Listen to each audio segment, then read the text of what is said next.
ओम नमः शिवाय दोस्तों, आप सभी का मेरे चैनल नारायण रत्नवली में स्वागत है।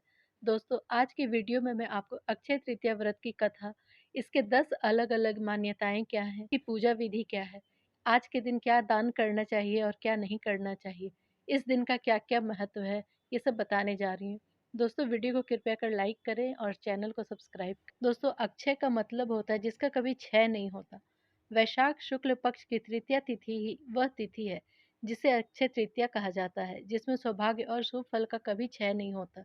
यह बहुत ही पवित्र दिन माना जाता है। इस दिन होम, तप, दान, स्नान आदि से प्राप्त होने वाले पुण्य अक्षय रहते हैं। तो आइए दोस्तों, सबसे पहले सुनते हैं इस व्रत की कथा।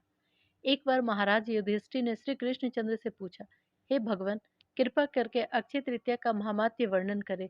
इसे सुनने की मेरी बड़ी ही प्रबल इच्छा है।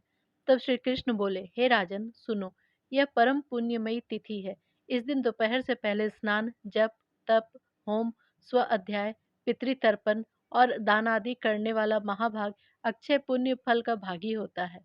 इसी दिन से सत्ययुग का भी प्रारंभ होता है, इसलिए यह युगादि तृतीया के नाम से भी प्रसिद्ध है। हे युधिष्ठिर, प्राचीन काल में एक बहुत निर्धन, सदाचारी और देव ब्राह्मणों में श्रद्धा रखने वाला एक वैश्य था, जिसका नाम धर्मदास था। कुटुंब परिवार बहुत ही बड़ा था, जिसके कारण वह हमेशा व्याकुल रहता था। उसने किसी से वैशाख शुक्ल तृतीया के महात्म्य के बारे में सुना। इस दिन किए गए दान, पुण्य, जप, हवन आदि से अक्षय पुण्य की प्राप्ति होती है। उसने अक्षय तृतीया के दिन प्रातःकाल गंगा जी के पावन जल में स्नान करके विधि पूर्वक देवताओं और पितरों का पूजन किया। फिर उसने गोले के लड्डू, पंखा, जल से भरे घड़े, जौ, गेहूं, सत्तू, नमक, दही, चावल, गुड़, स्वर्ण, वस्त्र आदि द्रव्यों का भक्ति पूर्वक दान किया। यह सब दान पुण्य देख कर धर्मदास के परिवार वाले और उसकी पत्नी ने उसे रोकने की बहुत कोशिश की। उन्होंने कहा कि अगर धर्मदास इतना सब कुछ दान में दे देगा तो उसके परिवार का पालन पोषण कैसे होगा। फिर भी धर्मदास अपने दान और पुण्य कर्म से विचलित नहीं हुआ और उसने ब्राह्मणों को कई प्रकार का दान दिया। उसके जीवन में जब भी अक्षय तृतीया का पावन पर्व आया, हर बार धर्मदास ने इसी विधि से पूजा की और दान आदि कर्म किया। अनेक रोगों से ग्रस्त और वृद्ध होने के बाद भी उसने उपवास करके धर्म, कर्म और दान पुण्य किया। यही वैश्य अगले जन्म में कुशावती का राजा हुआ। ऐसा माना जाता है कि अक्षय तृतीया के दिन किए गए दान, पुण्य और पूजन के कारण ही वह अपने अगले जन्म में बहुत धनी और प्रतापी राजा बना। वह इतना धनी और प्रतापी राजा था कि त्रिदेव तक उसके दरबार में अक्षय तृतीया के दिन ब्राह्मण का वेश धारण करके उसके महायज्ञ में शामिल होते थे। अपनी भक्ति और श्रद्धा का उसने कभी घमंड नहीं किया। वह प्रतापी राजा महान और वैभवशाली होने के बाद भी धर्म मार्ग से कभी विचलित नहीं हुआ। जैसे भगवान ने धर्मदास पर अपनी कृपा की, वैसे ही जो व्यक्ति इस अक्षय तृतीया की कथा के महत्व को सुनता है और विधि विधान से पूजा दान करता है, उसे अक्षय पुण्य और यश की प्राप्ति होती है। आइए दोस्तों, अब अक्षय तृतीया तिथि के 10 अलग अलग मान्यताओं के बारे में जानते हैं। पहला, यह दिन पृथ्वी के रक्षक श्री विष्णु जी को समर्पित है। हिंदू धर्म की मान्यता के अनुसार विष्णु जी ने परशुराम के रूप में धरती पर अवतार लिया था। इस दिन परशुराम के रूप में विष्णु जी छठी बार धरती पर अवतरित हुए थे और इसलिए यह दिन परशुराम जयंती के रूप में भी मनाया जाता है। धार्मिक मान्यताओं के अनुसार विष्णु जी त्रेता युग और द्वापर युग तो पृथ्वी पर अमर रहे। परशुराम सप्त ऋषियों में से एक ऋषि जमदग्नि तथा रेणुका के पुत्र थे। वह ब्राह्मण कुल में जन्मे और इसलिए अक्षय तृतीया तथा परशुराम जयंती को सभी हिंदू बड़े ही धूमधाम से मनाते हैं। दूसरा, दूसरी मान्यता यह है कि त्रेता युग के शुरू होने पर धरती की सबसे पावन माने जाने वाली गंगा नदी स्वर्ग से धरती पर आई थी। गंगा नदी को भागीरथी धरती पर लाए थे। इस पवित्र नदी के धरती पर आने से इस दिन की पवित्रता और बढ़ जाती है, इसलिए यह दिन पावन पर्व में शामिल है। इस दिन पवित्र गंगा नदी में डुबकी लगाने से मनुष्य के पाप नष्ट हो जाते हैं। तीसरा, इस दिन भोजन की देवी माँ अन्नपूर्णा का भी जन्मदिन मनाया जाता है। अक्षय तृतीया के दिन माँ अन्नपूर्णा का पूजन किया जाता है और माँ से भंडारे भरपूर रखने का वरदान मांगा जाता है। अन्नपूर्णा के पूजन से रसोई और भोजन में स्वाद बढ़ जाता है। चौथी मान्यता के अनुसार इसी दिन भगवान कुबेर ने शिवपुरम नामक जगह पर शिव की आराधना करके उन्हें प्रसन्न किया था। कुबेर जी की तपस्या से प्रसन्न होकर शिव जी ने कुबेर से वर मांगने को कहा। कुबेर जी ने अपना धन और संपत्ति लक्ष्मी जी से पुनः प्राप्त करने का वरदान मांगा। तब शंकर जी ने कुबेर को लक्ष्मी जी का पूजन करने की सलाह दी। इसीलिए तब से आज तक अक्षय तृतीया पर लक्ष्मी जी का पूजन किया जाता है। लक्ष्मी जी विष्णु जी की पत्नी है, इसलिए लक्ष्मी जी के पूजन से पहले भगवान विष्णु जी की पूजा की जाती है। पांचवा, अक्षय तृतीया के दिन ही महर्षि वेद व्यास जी ने महाभारत लिखना आरंभ किया था। इसी दिन महाभारत के युधिष्ठिर को अक्षय पात्र की प्राप्ति हुई थी। इस अक्षय पात्र की विशेषता थी कि इससे भोजन कभी समाप्त नहीं होता था। इस पात्र के द्वारा युधिष्ठिर अपने राज्य के निर्धन भूखे लोगों को भोजन देकर उनकी सहायता किया करते थे। इसी मान्यता के आधार पर इस दिन किए जाने वाले दान पुण्य को भी अक्षय माना जाता है। छठा, महाभारत में अक्षय तृतीया की एक और कथा प्रचलित है। इसी दिन दुशासन ने द्रौपदी का चीरहरण किया था।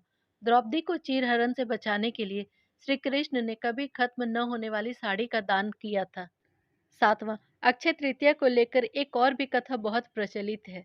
श्री कृष्ण के बालपन के मित्र सुदामा इसी दिन श्री कृष्ण के द्वार पर अपने परिवार के लिए आर्थिक सहायता मांगने गए थे। भेंट के रूप में सुदामा के पास केवल एक मुट्ठी भर पोहा था। श्री कृष्ण से मिलने के बाद उन्हें अपना भेंट देने में सुदामा को संकोच हो रहा था, किंतु श्री कृष्ण भगवान ने मुट्ठी भर पोहा सुदामा के हाथ से ले लिया और बड़े ही चाव से खाया। सुदामा कृष्ण के अतिथि थे। श्री कृष्ण ने उनका भव्य रूप से आदर सत्कार किया। ऐसे सत्कार से सुदामा जी बहुत ही प्रसन्न हुए, किंतु आर्थिक सहायता के लिए श्री कृष्ण से कुछ भी कहना उन्हें उचित नहीं लगा और बिना कुछ कहे ही अपने घर के लिए निकल पड़े। जब अपने घर पहुंचे तो दंग रह गए। उनके टूटे फूटे झोपड़े के स्थान पर एक भव्य महल खड़ा था और उनकी गरीब पत्नी और बच्चे नए वस्त्र और आभूषण से सजे हुए थे। सुदामा जी को यह समझने में देर नहीं लगी कि उनके मित्र और विष्णु अवतार श्री कृष्ण का ही आशीर्वाद है। यही कारण है कि अक्षय तृतीया को धन संपत्ति की लाभ और प्राप्ति से भी जोड़ा जाता है। आठवां, अक्षय तृतीया का दिन किसानों के लिए भी शुभ माना जाता है। इसी दिन से किसान अपने खेतों को जोतना शुरू कर देते हैं।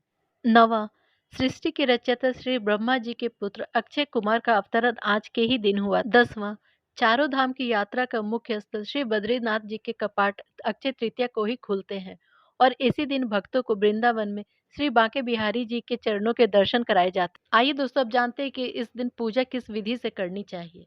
अक्षय तृतीया के दिन भगवान विष्णु और लक्ष्मी जी की पूजा का विशेष महत्व बताया गया है। इस दिन भगवान विष्णु की पूजा अर्चना की जाती है। विष्णु जी को चावल चढ़ाना विशेष लाभकारी होता है। विष्णु जी तथा लक्ष्मी जी की आराधना कर उन्हें तुलसी के पत्तों के साथ भोजन अर्पित करना चाहिए। विधि विधान से पूजा करने के बाद भगवान की धूप दीप से आरती करनी चाहिए। गर्मी के मौसम में आने वाले आम इमली को चढ़ाकर पूरे वर्ष अच्छी फसल तथा वर्षा के लिए आशीर्वाद मांगा जाता है। कई जगहों पर इस दिन मिट्टी से बने घड़े भरकर उसमें कैरी, इमली और गुड़ के पानी को मिलाकर भगवान को चढ़ाया जाता है। इस दिन क्या क्या दान करने चाहिए? अच्छी नीयत से दी गई दान हर वस्तु के दान का पुण्य लगता है। इस दिन घी, शक्कर, अनाज, फल, सब्जी, इमली, कपड़े, सोना, चांदी आदि का दान करना चाहिए। इस दिन छोटे से छोटे भी दान का भी बहुत ज्यादा महत्व बताया गया है। इस दिन जल से भरा कलश, पंखा, चरण पादुका, छाता, गाय, भूमि आदि का भी दान किया जाता है। शिव मंदिरों में जल से भरा कलश और खरबूजा चढ़ाया जाता है। आइए दोस्तों, अब जानते हैं अक्षय तृतीया का हिंदू धर्म में क्या महत्व है। यह दिन सभी शुभ कार्यों के लिए सर्वश्रेष्ठ माना गया है। अक्षय तृतीया के दिन विवाह होना बहुत शुभ माना जाता है। जिस प्रकार इस दिन किए गए दान का पुण्य कभी खत्म नहीं होता, उसी तरह इस दिन होने वाले विवाह में पति पत्नी के बीच प्रेम कभी खत्म नहीं होता। इस दिन विवाह करने वाले लोग जन्मों जन्मों तक साथ निभाते हैं। विवाह के अलावा सभी मांगलिक कार्य जैसे उपनयन संस्कार, घर का उद्घाटन, नया व्यापार डालना, नए प्रोजेक्ट की शुरुआत करना भी शुभ माना जाता है। इस दिन सोना खरीदना और गहना खरीदना भी शुभ होता है। व्यापार आदि शुरू करने से हमेशा तरक्की मिलती है तथा भाग्य में दिनों दिन शुभ फल की बढ़ोतरी होती जाती है। अक्षय तृतीया के दिन को सभी मुहूर्तों में अत्यंत शुभ माना जाता है। इस दिन शुभ कार्य करने के लिए किसी भी पंचांग को देखने की आवश्यकता नहीं होती है। अक्षय तृतीया का हर पल हर घड़ी शुभ होता है। इस वर्ष अक्षय तृतीया 10 मई 2024 को है। अक्षय तृतीया पूजा का शुभ मुहूर्त सुबह 7:49 से दोपहर 12:20 तक है।